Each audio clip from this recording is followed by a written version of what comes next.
Olá, sejam muito bem-vindos ao Foco, o programa de política e negócios da Open Television. O programa de hoje tem alguns destaques para a gente comentar de política e depois falar de um assunto bastante interessante, a estratégia de marketing político.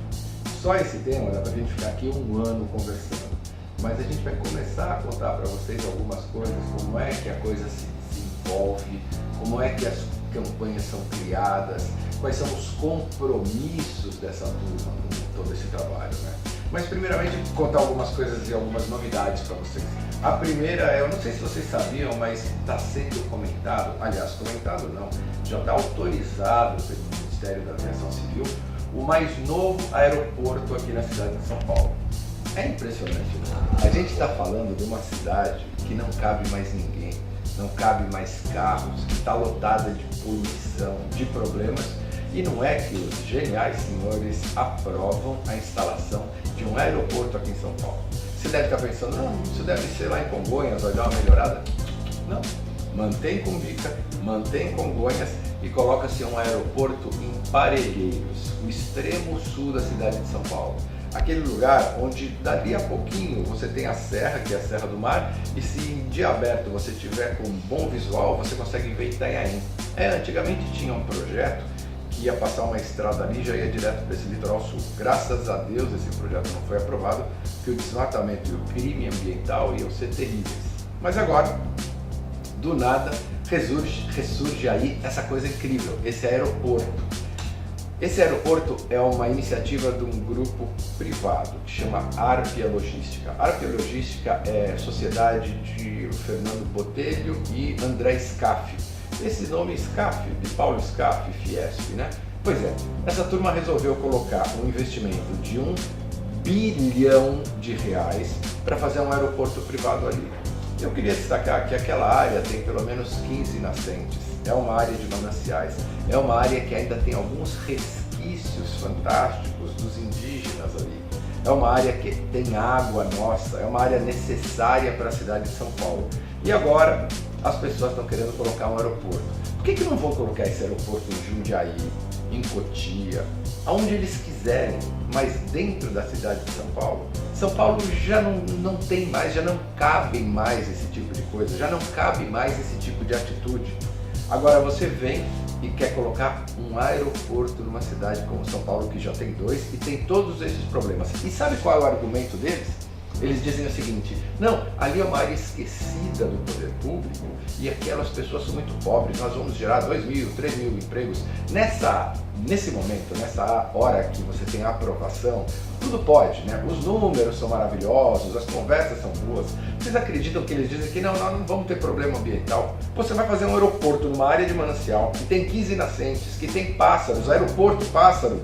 Gente, pelo amor de Deus, o que está acontecendo com a clareza das pessoas? Essa notícia não está nem indo para os grandes canais de televisão. Eu consegui pescar ela em jornais de bairro, porque a pressão deles é tão grande que não deixa que essa notícia vaze. Porque, logicamente, se vazar, todo mundo tem que se rebelar. É um absurdo você fazer mais um aeroporto dentro de uma cidade como São Paulo. Mas, claro, eles estão colocando que se conseguir fazer, vai ter uma movimentação financeira interessantíssima no entorno dele. Então, quer dizer, mais uma para a gente engolir. E nisso, nessa fotografia que esse jornal de bairro tinha, estava o representante do ministro da Aviação Civil, o nosso governador Geraldo Alckmin, os investidores e os políticos já começando a conversar. Não, nós seremos sérios, que não pode se mexer na natureza desse local aqui. Mas por outro lado, puxa, vai trazer desenvolvimento. Quer dizer, de novo nós vamos pagar uma conta ambiental por conta desse suposto desenvolvimento que isso vai trazer. Que a gente sabe, vem cá, para nós, que esse tipo de coisa só vai beneficiar meia dúzia. Pelo amor de Deus. Nós começamos com esse destaque para esclarecer essa notícia para vocês e também queremos comentar um pouquinho da Rosemary Noronha. Lembra dela? A secretária do Lula, a secretária da presidência, que esteve sempre envolvida com algumas coisas muito doidas e que na época comentou com a Polícia Federal que ela não tinha mais como sobreviver, ela ia perder a sua questão de trabalho, ou seja, o seu motivo e como sobreviver e que seus bens eram pequenos. Agora ela está sendo processada por N coisas que a nossa lei tem que observar. e ela tem uma equipe de advogados que custa mensalmente algo em torno de R$1 milhão. Eu vou repetir. R$1 milhão por mês é a conta que essa senhora paga para os advogados dela. E ela não tem com quem sobreviver. Bom, então eu estou morto, né? Porque se ela não tem como sobreviver e paga R$1 milhão, o que dirá do cidadão normal? A gente tem que começar a ter um pouquinho mais de se ligar nesse tipo de coisa. Se ligar, por exemplo, com uma coisa que está acontecendo no Rio de Janeiro. Nossos queridos irmãos do Rio de Janeiro, nossos cariocas. Pô, a minha mãe, que Deus a tenha, era carioca. Além desses desmandos totais que estão acontecendo lá, do povo revoltadíssimo, você vê que todo dia depredam trens, né? Aí falam, não, poxa, mas não pode depredar o trem. Quer dizer, como não pode? A única atitude que o cara tem para poder se irritar com aquilo, para poder mostrar para o poder público que ele não está satisfeito, é depredando. E os trens são novinhos, né? Tem trens até de 90 anos de idade, tem de 30, que isso? Largaram aquele povo lá. E agora mais uma, para fechar esse bloco, gente, queria contar para vocês. Existia um projeto de investimento para o nossa Olimpíada aqui. 2016 está chegando, ok, vamos treinar. Foram gastos 172 milhões de reais em preparação para atletas. A coisa parece que não foi bem gerida. Resultado, foi encerrado o projeto. As pessoas que participavam do projeto não entenderam nada, foi encerrado porque o que está acontecendo? Enfim, gastaram 172 milhões, não teve resultado, porque não teve Olimpíada ainda, e a metodologia utilizada por esses caras vai saber qual é. Resultado final, bom, corta. Coloca 172 milhões de reais para agora encerrar esse assunto. Isso é o atual governo do Rio de Janeiro. Parabéns ao senhor Sérgio Cabral e sua equipe, me parece um show de estratégia, de entendimento e de boa administração. Meus parabéns. E para fechar essa história, eu queria contar para vocês uma coisa que tem incomodado muito, mas a gente tem falado pouco ainda. É o mensalão. Mas eu acho que para o mensalão a gente vai reservar o bloco que vem. Não sai daí, a gente volta já para conversar um pouquinho mais com vocês.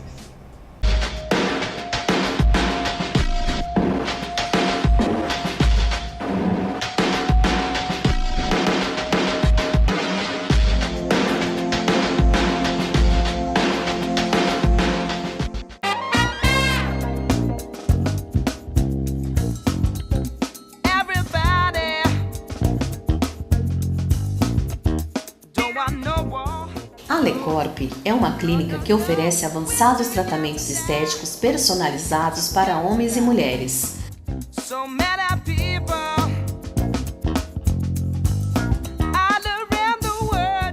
Com médicos especialistas nas áreas de cirurgia plástica, dermatologia, endocrinologia e medicinas alternativas.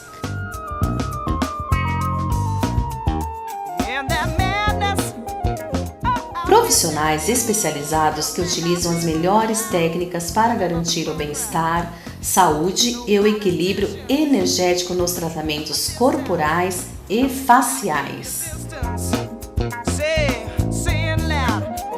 LeCorp, seu corpo na medida certa.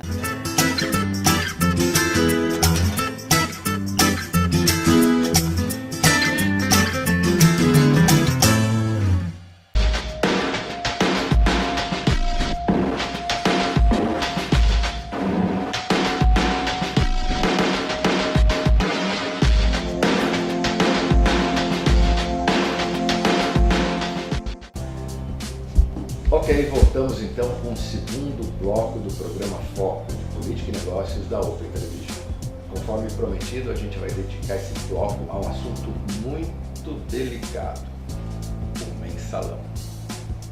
Pois é, o julgamento do mensalão está rolando, as pessoas estão envolvidas com isso porque tem que estar envolvido. E por que tem que estar envolvido? Porque foi o maior crime até hoje utilizando dinheiro público.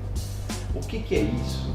É você acabar com a estrutura democrática que a gente tenta ter nesse país, porque o Brasil é um nenezinho que está andando, ainda com a fraldinha, de vez em quando cai, senta na bundinha ali, e vai tentando melhorar, tentando caminhar com os passos.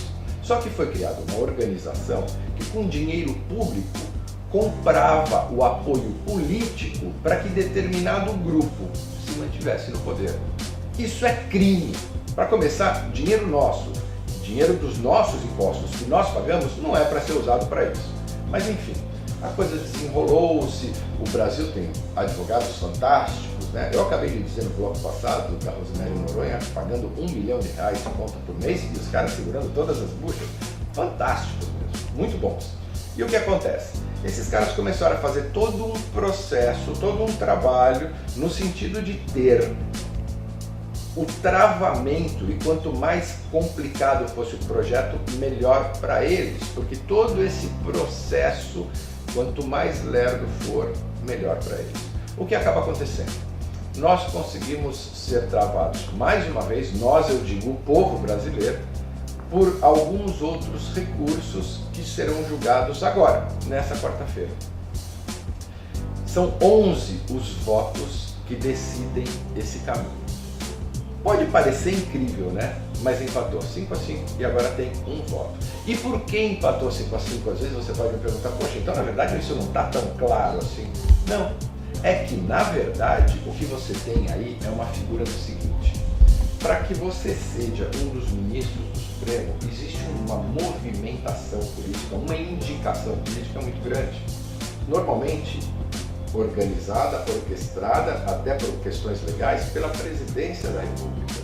Agora, a Presidência da República está indiretamente envolvida nisso porque envolve o partido da Presidência da República. Então, o que acontece? Alguns desses ministros se sentiram um pouco constrangidos e acabaram por descobrir verdadeiras pérolas jurídicas para defender esse povo. Uma coisa é clara, uma coisa não dá para se enganar, não se tapa o sol com a peneira. Existiu desvio de dinheiro com essa finalidade.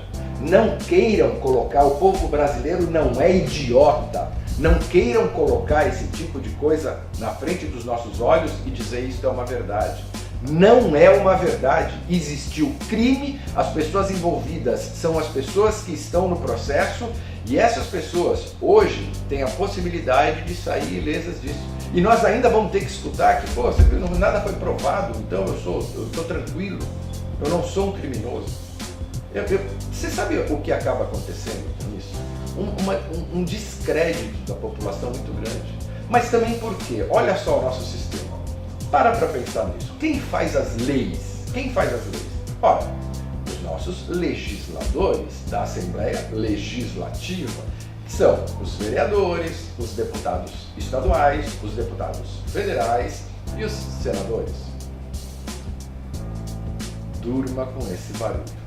Quer dizer, como é que você pode querer que uma coisa caminhe bem se as leis para que essa coisa caminhe bem são criadas exatamente pelas pessoas que manipulam e quebram essas leis? Aí fica muito difícil, né? O último ponto que nós temos é o Supremo Tribunal Federal. E é esse ponto agora que corre riscos de perder a credibilidade e estar totalmente atrapalhado nesse momento. É o fim do mundo, né? É o fim do mundo julgar. Quer ver uma coisa? Hoje em dia as pessoas estão julgando muito esses movimentos que aconteceram aqui. Movimentos esses legítimos. E por que aconteceram? Porque as pessoas estavam incomodadas com alguma coisa e começam a se manifestar. Aí muita gente que eu ouvi dando entrevista, muita gente dizia o seguinte, falava, olha, eu apoio os movimentos, mas eu não gosto dessa baderna, eu não gosto dessa quebradeira. Eu queria dizer uma coisa para vocês.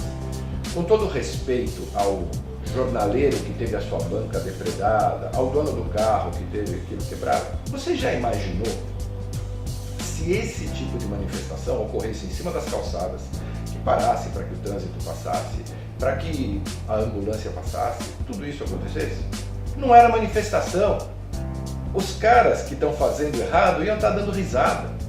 É aí que você tem que começar a entender que não vai existir um caminho positivo, uma possibilidade de melhora para nós, sem que essas pessoas tenham o seu radicalismo, sem que eles quebrem algumas coisas, infelizmente. Porque é assim que tem que ser, porque senão eles não conseguem despertar essa letargia que existe entre população e governo sobre esses assuntos. E eu queria só lembrar um detalhe para vocês. Não os julguem mal, não os julguem mal. Na época da ditadura, e eu vou falar um pouco da ditadura porque muita gente já nasceu depois, então não entende. Existia um governo, as pessoas saíam, iam jantar, bater papo, etc. Existia um governo.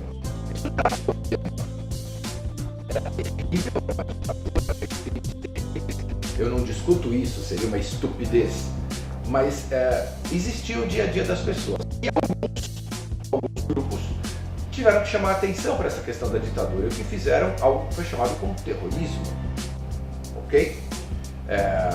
As coisas se desenvolveram, graças a Deus, não existe mais ditadura hoje aqui, e a gente tem hoje um novo Brasil e caminhamos para melhor. Então, eu queria convidar vocês a pensar. Um desses meninos, rapazes, moças que estão aí quebrando vitrines, não estão fazendo terrorismo, mas estão fazendo o que alguns classificam de baderna. Se prepare, porque no futuro ele pode ser o nosso presidente. Ora, se a nossa presidente estava envolvida nos movimentos que eram classificados como terrorismo, lutando por um Brasil melhor, esses meninos estão fazendo a mesma coisa. Aí, em vez de matar, ele quebra umas vitrines, que assim incendeia um carro. Eu particularmente acho melhor.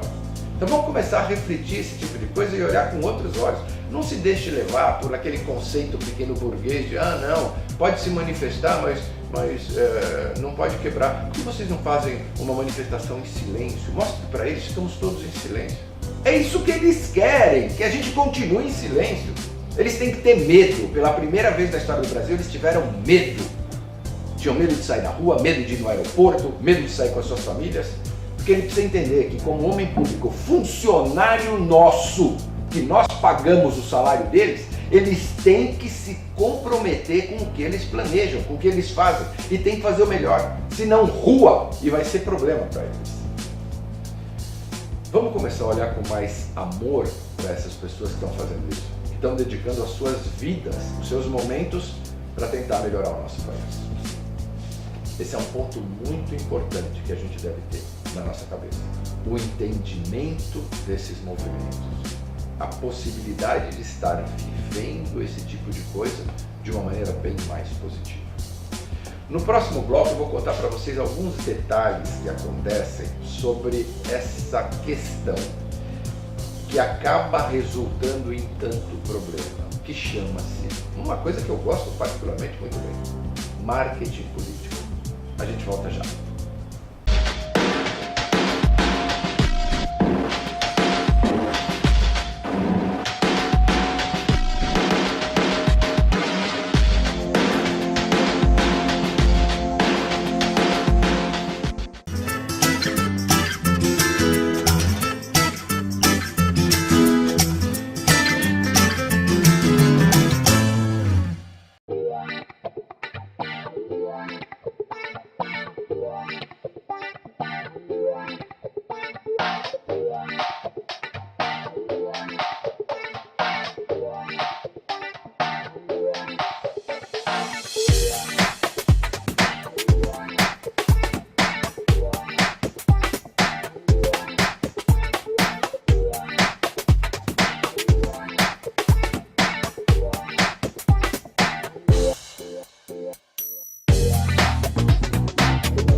Estamos voltando então ao terceiro bloco do Foco, o programa de política e negócios da Open Television. Nesse bloco nós vamos tocar num assunto bastante delicado que eu prometo, nos próximos programas vou trazer pessoas aqui para a gente conversar um pouco, entender um pouco mais desse universo fantástico que chama marketing político. Para começar, vamos fazer um primeiro detalhe. Vale lembrar, se eu faço uma propaganda, vamos dizer que eu fabrique esse óculos aqui. Aí eu olho e falo, vou fazer uma propaganda desse óculos. E de propaganda, modéstia à parte, eu conheço um pouco. O que acontece? Eu digo para vocês, olha, este óculos aqui, se você colocar ele, você vai poder ver as pessoas através de raio-x. É o óculos do super-homem. Tremenda mentira, né? Tremenda mentira. Hoje existe o CONAR, Conselho Nacional de Autorregulamentação, que é um órgão que cuida da publicidade brasileira. Esse CONAR vai pegar e vai me processar, vai falar, tá maluco, tá mentindo, vai tirar do ar e eu vou tomar uma multa. O que é completamente justo. Agora, como é que o CONAR consegue, ou algum órgão consegue se manifestar no marketing político? No marketing político você pode chegar e falar, olha, eu vou fazer 500 mil coisas. Se você não agredir o seu adversário, não colocar coisas assim complicadas, que é normalmente o que eles discutem, ninguém vai te pegar, a coisa fica hiper tranquila. Bom, resultado disso, acabam acontecendo catástrofes fantásticas como as que a gente consegue vivenciar nas últimas eleições. Vamos pegar, por exemplo, as últimas eleições municipais da cidade de São Paulo. Só fazendo um destaque, eu não estou fazendo nenhum julgamento de valor, de nada disso. O que eu quero dizer para vocês é o seguinte, fatos. Existia naquele momento um candidato chamado Celso Russomano, que estava tendo um crescimento bastante grande. Era um fato novo, né? Eu não quero falar se o cara está preparado ou não, até porque não cabe a mim, eu não tenho preparação para isso. O povo é que escolhe e eu assino embaixo. Mas ele estava crescendo bastante, o que causa um certo assombro às figuras mais claras e campanhas mais volumosas. Tem campanhas, gente, hoje de vereadores para São Paulo que custam 8, 10 milhões de reais. Eu só queria que alguém me explicasse como alguém põe 8, 10 milhões de reais numa campanha para depois viver de salário de vereador. Estranho, né? Esse mesmo fato acontece nas campanhas. Por exemplo, uma média de gastos, e a gente viu isso, é público, estava nos jornais, foi de 60 a 80 milhões. Isto escrito nos jornais, declarado pelos próprios. 60 a 80 milhões as campanhas para a Prefeitura de São Paulo. Bom, esse Celso Russomano estava crescendo, estava caminhando, estava indo bastante bem no seu trabalho.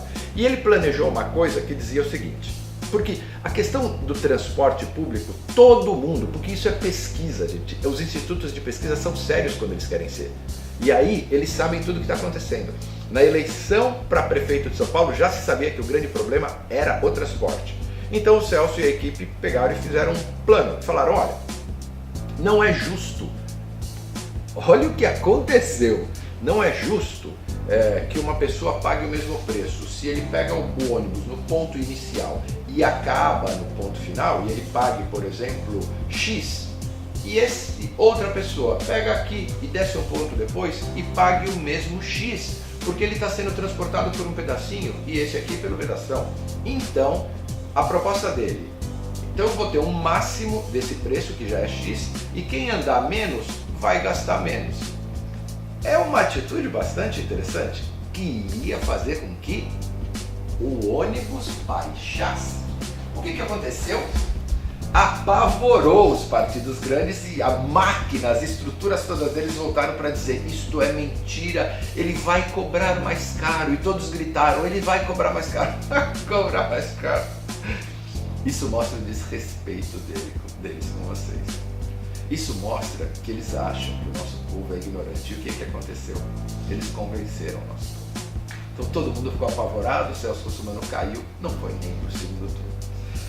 Isso para mostrar para vocês a manipulação. O cara estava falando em baixar o valor do ônibus. O que aconteceu? As máquinas de informação foram como aumentar o valor do ônibus. Assustou a população então não votou no cara. Para vocês terem uma ideia do quão isso é forte, você pega uma mentira, um nada e transforma em verdade. Você faz coisas, por exemplo, que agora não se lembra mais, mas se você pegar a campanha política do nosso atual prefeito, Haddad, de São Paulo, ele dizia que ia construir o arco do futuro. Fez maquetes, gastou dinheiro mostrando programa, ângulos e tudo mais para falar do arco do futuro. O arco do futuro, genial, fantástico. Ele ganhou as eleições. E eu pergunto para vocês, onde é que está esse arco do futuro? Nem no planejamento dele agora, na prefeitura, está. Ou seja, ele enganou vocês, enganou a nós. E aí eu pergunto, ele foi o único? Não, é comum fazer isso no marketing político. E é uma nojeira. Por quê? Porque como eu não estou atacando ninguém, eu posso falar qualquer coisa. E eu falando qualquer coisa, as pessoas às vezes se encantam por uma dessas qualquer coisas. Há estratégias fantásticas para isso. E esses comunicadores conhecem todas elas. Só que aí o que acontece? O cara, quando entra no governo, já não faz mais nada. Porque não, eu não imaginava a situação que está. Normalmente é a desculpa deles, o caixa está baixo. Se você não imaginava que aquilo estava assim, o caixa estava baixo, desculpa, você não devia nem ter se candidatado. A gente quer alguém que saiba que existem problemas e que traga soluções e realize soluções. Não os palhaços que vêm fazer gracinha com história no marketing e a hora que entram para poder exercer o seu mandato, não fazem nada do que prometeram. Esse é um dos problemas do nosso sistema. Um problema grave, crônico, que tem que atender a uma série de mandos de quem financia. Por isso que quando falam no governo, ou em qualquer governo, não estou criticando esse só, em fazer reforma política, uma reforma política séria, ninguém faz. Por quê? Eles se apavoram. Como é que eu vou fazer? De onde vai vir o dinheiro para eu fazer as minhas coisas do marketing? Gente, como uma campanha para a prefeitura pode custar 80 milhões? Como? Como é que vai voltar? Porque se custou, não existe. Aquele ditado é perfeito, não existe jantar grátis. Isso já está computado. Quer dizer, o cara faz um sistema, monta uma estrutura gigantesca, vai ficar preso a quem financiou isso. E aí vai ter que pagar isso. E governar o povo, governar para todos nós, isso fica esquecido. Desculpa um pouco às vezes eu me alterar, mas é duro você ver que esse tipo de crime deveria ser crime inafiançável. Sabe, quando um prefeito permite que se more numa zona que vai ter desbarrancar, e ele permite quando a fiscalização dele não impede, e alguém desbarranca e morre, esse cara deveria ser acusado por crime, por assassinato. Nós nunca vamos melhorar se nós não alterarmos esse sistema político e essa maneira da gente conviver com essas leis. Eu queria agradecer muito a participação de vocês estarem conosco para ver esse nosso trabalho. Queria agradecer muito a atenção de vocês e desejar a vocês uma excelente semana e a gente se vê na próxima quarta-feira. Um forte abraço, muito obrigado pela atenção e até a quarta.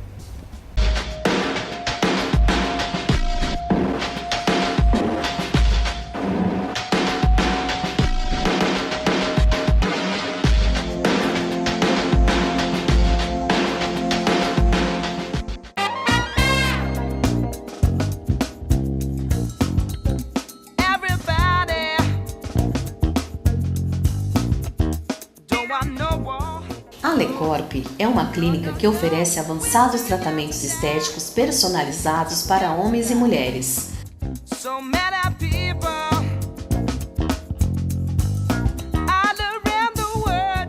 Com médicos especialistas nas áreas de cirurgia plástica, dermatologia, endocrinologia e medicinas alternativas.